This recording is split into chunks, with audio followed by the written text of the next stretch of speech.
Hello everyone, इस lecture में मैं आपको ज्योमेट्रिकल प्रोग्रेशन मतलब गुणोत्तम मान जो होता है ना, सो मैं बताऊंगा आप कैसे बहुत ही आसानी वे में सॉल्व कर सकते हो। देखिए फाइनली ऐसे क्वेश्चन में आपको ये पहला टर्म ए हो गया, ए आर हो गया, ए आर स्क्वायर हो गया, ये हमारा फर्स्ट टर्म हो गया, ये हमारा सेकंड टर्म हो गया, ये थर्ड टर्म होगा। आप नोटिस कर रहे हो ये दूसरा टर्म है ना, यहाँ पे पावर इस पे एक है, यहाँ पे ये तीसरा टर्म है, यहाँ पे पावर दो है। तो ये हमारा nth टर्म जो है, जो भी nth टर्म है, यहाँ पे पावर एक कटेगा तो इसलिए यहाँ पे n-1 किया, ठीक है ना।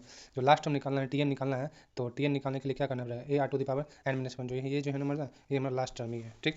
और कॉमन डिफरेंस की बात कीजिए, कॉमन डिफरेंस क्या होता है, अगला बटे पिछला करना है।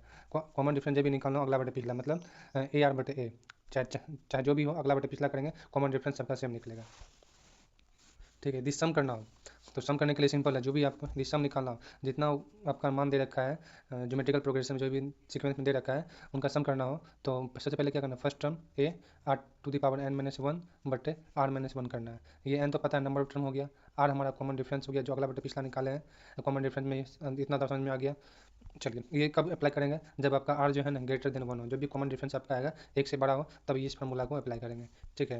यदि आर का वैल्यू लेस देन 1 हो तो क्या करना है, सम कैसे निकालेंगे, ए इनको जो है ना ये वाला को उल्टा कर देना है, मतलब 1 - r to the power n बटे 1 - r। इस केस में क्या हो गया, आर लेस देन 1 हो गया। यदि इन्फिनेटिव दे रखे हैं, जितना क्वेश्चन दे रखे हैं, देखिए इन्फिनेटिव का एग्जाम्पल दे रखे हैं 2 4 12, सॉरी यहाँ पे 3 है, 3 दूना 6, 6 दूना 12। देखिए कॉमन डिफरेंस हमारा क्या है, कॉमन डिफरेंस हमारा सेम दो दो दो दो आएगा, यहाँ पे हम 12 दूना 6 दूना 12, 12 दूना 24 कर दिए, दो बार में कट गया, यहाँ भी हमारा कॉमन डिफरेंस सेम आ गया। तो ये इन्फिनिटी तक सपोज जा रहा है ना, इन्फिनिटी तक, तो उनका कैसे निकालेंगे, ये फर्स्ट टर्म होगा ए बटे 1 - r, इस फॉर्मूला पे अप्लाई कर देंगे, आपका क्वेश्चन सॉल्व हो जाएगा।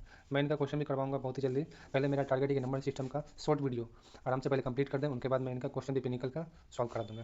Thank you. ये वीडियो कैसा लगा यार, लाइक और सब्सक्राइब जरूर करना यार, सब्सक्राइब बढ़ नहीं रहा है। Thank you. देख सकते हैं तीन टर्म जो है ना एपी में दे रखा है, तब आपको बोले तो तीन टर्म में सॉरी जीपी में हो तब क्या करेंगे, तीन टर्म जीपी में, ये में पहला टर्म ऐसे बोलेगा, यदि तीन गो टर्म जीपी में है उनका सम दे रखा है, जोड़ दे रखा है, तो उनका पहला टर्म क्या होगा या कॉमन डिफरेंस क्या होगा, इस तरीके से आपको निकालने के लिए बोलेगा। जीपी में जब भी तो है ना, तो थ्री टर्म जीपी क्या करना है, 1/r ए 1/r, इस फॉर्म में आपको पहले लिख के फिर जाके सम करना है।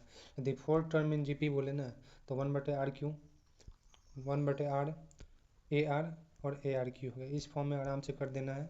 यदि फाइव टर्म बोले जीपी में, तो a/1 1/r, सॉरी यहाँ पे 1 है, सॉरी यहाँ पे एल जी रखे हैं, a/r हो गया, यहाँ पे ए हो गया, फिर ए आर हो गया और ए आर स्क्वायर हो गया। ये आप याद रखना, एग्जाम सॉल्व करने में बहुत ही आपका हेल्पफुल करेगा।